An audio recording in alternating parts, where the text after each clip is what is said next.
Another episode of the Bluecoats Beat on DETV. The Bluecoats Beat, an inside look at the Delaware Bluecoats on the court, in the community, with special guests throughout the year. The Delaware Bluecoats, of course, the NBA G League affiliate of the Philadelphia 76ers. I'm Matt Murphy with Joe Richmond, the Bluecoats ambassador of basketball. And another episode, another special guest. It's Bluecoats assistant general manager Ruben Boumtje Boumtje. Welcome, Ruben. It's great to have you. Thanks for having me. And we'll quickly catch up with Joe about coats in the community. Before we go there, Joe, we've got some new gear on. And I just want to shout it out because you've got to get to 76ers Fieldhouse for a Bluecoats game, a home game, because we've got all new merch in, a bunch of great Nike products and a bunch of other things as well. You're rocking it, I'm rocking it, and we feel good. I'm hoping that Ivan really's getting this. This is nice right here. Look good, feel good, play good, do a good Bluecoats Beat episode, whatever you got to do in your Bluecoats gear. But coats in the community, a staple of the beginning of these Bluecoats Beat episodes. And Martin Luther King Jr. Day just passed. The last episode with Trevor Cooney, we talked a lot about the NBA initiatives surrounding that holiday. The Bluecoats with a big win on MLK Day at 76ers Fieldhouse over the South Bay Lakers. So, Joe, one event around that holiday was the MLK Voice for Youth event, and I know you were out there, and we had the winner on the broadcast as well. But MLK Voice for Youth, what was that all about? Is at the Baby Grand downtown Wilmington. It was phenomenal. Felicia, one of our sales reps, she put it together and she did a phenomenal job. Man, my man Aris Watson. Shout out to my boy Aris. He got to be a judge. Oh yeah. And I mentioned the winner. It was Nyani Scott, of Dover High School. So congratulations again to Nyani, and she was awesome. Started the fourth quarter, she came on the broadcast, and she was amazing. As was all the participants, Matt. I know you weren't there for it, but all of them, they did some. The way they just tell that story, the way they express themselves, you can see some of those youth just in the moment. It was amazing. It sounded amazing, and it was great to hear more details from Nyani. But now let's jump in with Ruben, because we're happy to have him here. And the Bluecoats, he's the assistant GM of a squad that right now, as we record this on Thursday, the team's 14-11, still in a pretty good spot in the Eastern Conference, still enjoying a successful season. But Ruben Boumtje Boumtje, the assistant GM of the Bluecoats, started his career with the Sixers organization as a technical scout, but there's so much more that we got to get to. This is an amazing background, and let's just run it down. 10-year pro, 3 years in the NBA, 2 degrees from Georgetown. I got to look exactly what those are, but they're in the field of mathematics, statistics, all of that. So, I mean, I could keep going. The 50th overall selection in the 2001 draft. So, by me running all that down, I just want to give Ruben a chance now. Describe your path in basketball and getting to the Sixers organization and now your role in Delaware. Yeah, I mean, I came from Yaoundé, Cameroon a long time ago. In 1996, I went to Archbishop Carroll High School in Washington, D.C., and then went on to Georgetown University. Was lucky enough to really be drafted in the NBA after I finished my study at Georgetown. It was never really a goal of mine to become a professional basketball player. It happens. I enjoyed it for 10 years. And I went on after that and worked for Siemens, which is an energy company from Germany, before I took a position with the 76ers last summer as a technical scout. So I always wanted to get back into basketball. In between that, after I retired from basketball, I got a master's degree in applied mathematics and statistics. So yes, I am in I am in the field of mathematics and statistics, and basically became a data scientist. And when the opportunity came in the Sixers, basically to be a scout at the same time to do some analytic work and kind of bridge both worlds, I felt like it was the perfect position. So I enjoyed very much last year. It kind of helped me grow with the scouting part, and now, I was asked to come help with the Blue Coat, and it's been a great experience so far. The 2001 Big East Scholar Athlete of the Year, bachelor's in so nerdy. It made me like, it makes that so nerdy. So I got to ask the question real quick. Go ahead. Matt, hold on. Since you all Mr. Mathematics, when you do your scouting, is it more for basketball or analytics?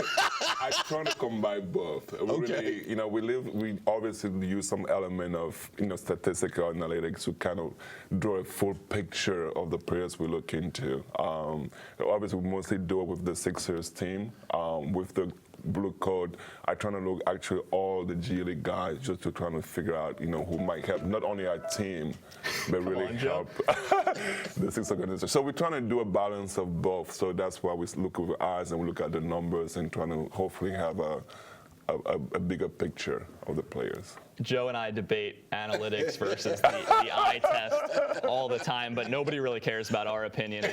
Unlike you, they do care about your opinion. Yes, they do. So I like that balance. But certainly cool. And you mentioned data scientist and strategy consultant for Siemens for a few years. What's the transition been like from that role into basketball full time? It's been good, really. Having the experience outside of basketball, I think kind of helped me from a strategic point of view to see how things work, how do you communicate information, how to strategize certain things. So applying to basketball came a little bit natural because I play basketball, I had some experience in it, so it was just a matter of seeing how things actually work within an organization, which I had the purview to do last year, being with the scouting guys who have experience who've done it and talking to people. So it's been a smooth transition, and at the G League level, it's a little bit different, but I'm also learning from Matt and everything that's going on, and it's been really good. I've really enjoyed so far. Learning from, of course, Blue Coach General Manager Matt Lilly. Yes. And I know Joe and I wanted to bring up, you mentioned being from Cameroon, also Joel Embiid from Cameroon as well, the 76ers All-Star. Yeah. We're trying to have all Cameroonian here. The Sixers, trying to bring as big as possible. But before we started taping, Joe and I brought up with you Basketball Without Borders, that program, as well as the Basketball Africa League, the new league. So describe the growth of the game of basketball on the continent. It's been really amazing. When I was playing, actually my father was against me playing basketball because soccer is the most prevalent sports there, and there was never stories of anybody who played basketball who made a living out of it. So it's like you go to school. So when I played in Cameroon, you basically knew everyone who played because it was like a very limited number of people.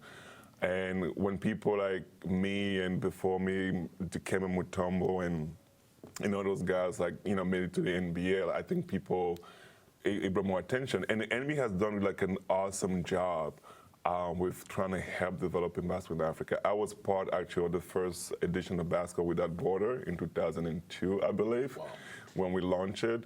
And we had a few countries, and we're trying to get like 20 players per country to come. At the time, we're looking for American players to kind of come, help a little bit. Right. And to see how it's grown now, it's almost every country has some players, and now with more availability for television and kids be able to watch NBA games and watch other kids who've gone to college or Europe.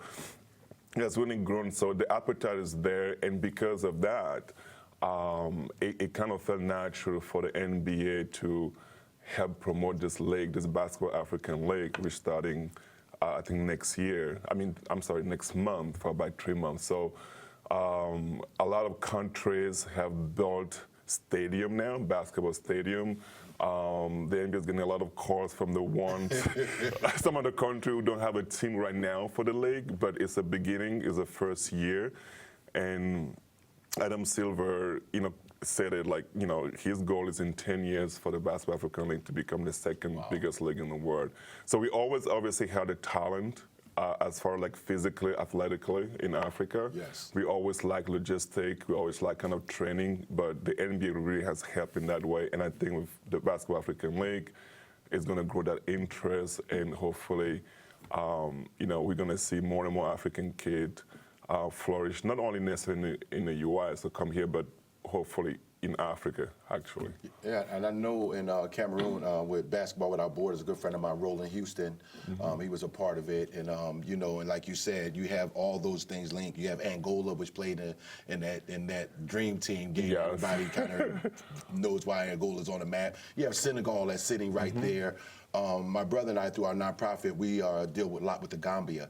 which is right off the corner there. And like you said, it's just resources that they need for a lot of things. And I shout out the Blue Coats because they allow us through my nonprofit, the players' socks that they don't use anymore, their sleeves. We send all that to the Gambia and to help their youth program because they don't have a facility. They don't have a place. They have a YMCA, but they don't have an inside facility to play basketball, and everything is outside. So once those resources are there, and I know with Basketball Borders are going to bring more of those revenues and them resources to them, I think you'll see it more prevalent when the players are more recognized a little bit early as they are here in the United States as well. Yeah, definitely. So my last thing for Ruben is tying his Georgetown playing career into his current role with the Blue Coats. And he mentioned Dikembe Mutombo. Now, Ruben was fourth all-time on the block shots list at Georgetown, behind Mutombo, Patrick Ewing, and Alonzo Mourning. So some very impressive company there. And guess what, guys? The Delaware Blue Coats also block a lot of shots. So first in the league, almost 8 per game. Chris Kumaji is the leading shot blocker in the league. Ruben, what's it like to have a roster of a bunch of tall guys that block shots here in Delaware, given your playing style when you were playing? We joked actually at one time that I was trying to build a team only with 7-footers at our position. No, it's been fun. We purposely built that team that way, trying to emulate a little bit what the Sixers are doing. So to see Chris, obviously I scouted him when he was in college, and then Durham Moore, we like that tandem of guys that can protect the rim. It's something that is we look for. So it's been fun to watch him block shot, or at least those 2 guys. And there's a couple of other guys, too, who do a pretty good job in that level. So, when I was playing, defense was kind of my thing. Especially coming from Georgetown. Yeah, Coach Thompson told me that all you need to do is run, block shot, and rebound. And that's it. So, but it was part of a game that I always enjoy, and the offensive part of the game, it was kind of there, but not really there. Not to the level that, I would have won at the time. But anyway, so I enjoy watching those guys play defense. I love guys, basketball players who really put effort and energy on defense, who give it all, and who protect the rim and play, vertically like those guys. So it's been fun. Sometimes you see a guy drive to the rim, and I know Chris is gonna block the shot before it even happens. It's like, what are you doing?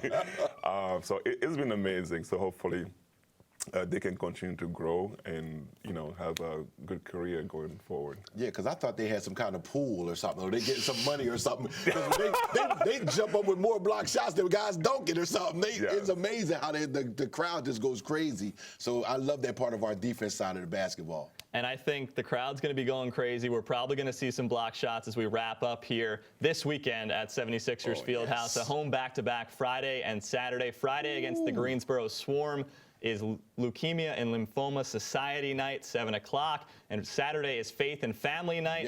Friday is also Dollar Dog Night as well. But for any ticket information, Sixers.com/Bluecoats. We're going to have some fun this weekend, blocking shots and hopefully getting a couple of wins. And getting some dollar dogs, too. Oh, yeah. Come out and get some great gear. And guess what? We have the lady styles, too. Oh, wait till they see them. It's going to be amazing. Awesome. But that is just about going to do it. Ruben, thanks so much for giving us some time. We are going to have another segment coming up with you, but thanks for giving us some time here on the Blue Coats Beat. Thank you for having me. I really enjoy being here. For our entire DETV crew, Ivan Thomas and Dennis Pritchett, and our guest, obviously, Ruben Boumtje Boumtje, the assistant general manager for the Delaware Blue Coats, and my partner, Joe Richmond, the ambassador of basketball for the Delaware Blue Coats. I'm Matt Murphy, but stay tuned for our Healthy Lifestyle segment presented by ChristianaCare, where we will get into some of the nitty-gritty of healthy lifestyles with Ruben on the other side. But that's all for now on the Blue Coats Beat. We will talk to you next time on DETV. Welcome into our Healthy Lifestyle feature presented by our friends at ChristianaCare. Matt Murphy and Joe Richmond with Blue Coats Assistant General Manager Ruben Boumtje Boumtje. And as you might have guessed, Ruben's a former player, so as we dive into a healthy lifestyle focus with him, he was drafted NBA Draft 2001. Ruben, how has the resources for a healthy lifestyle for an NBA player changed from when you were a player to where they are now? Dramatic change. When I was playing, we didn't have chef and sport nutritionists and all these people. But it's been really great. Like with the Sixers, we have an entire staff of chefs, honestly, trying to cook the best healthy food. We have sports scientists, and we have nutrition they can see. They have individualized meal, and and we monitor the sleep, and we do everything. So there's really a lot of resources today appropriate to them, to the players, so that they can have a really, really, really healthy lifestyle and be able to perform to the maximum capacity on the court. Now, talk about performing to the maximum capacity. You talked about playing soccer, and I know when you probably played back in Cameroon in soccer, y'all didn't have all this Gatorade drink and Gatorade gum and things of that nature. But going from soccer to basketball, how did that get you condition-wise? What was the different ways of being conditioned in that? Yeah, no, it was really helpful. Actually, it's one of the things I saw with my kids, like play soccer. It just, you just learn how to spend a lot of energy on the court. And we run with soccer, you run all the time on the field. There's a lot of learning, just not from a physical standpoint, even from a mental standpoint and resistance. So it was something that was really helpful for me moving to basketball with fit movement and trying to be lateral quick and all that kind of stuff. So it's very useful, and today when I still trying to play soccer if possible. It happened rarely, but I have my kids all into it because I know the benefit of that, how it translates into the basketball world as well.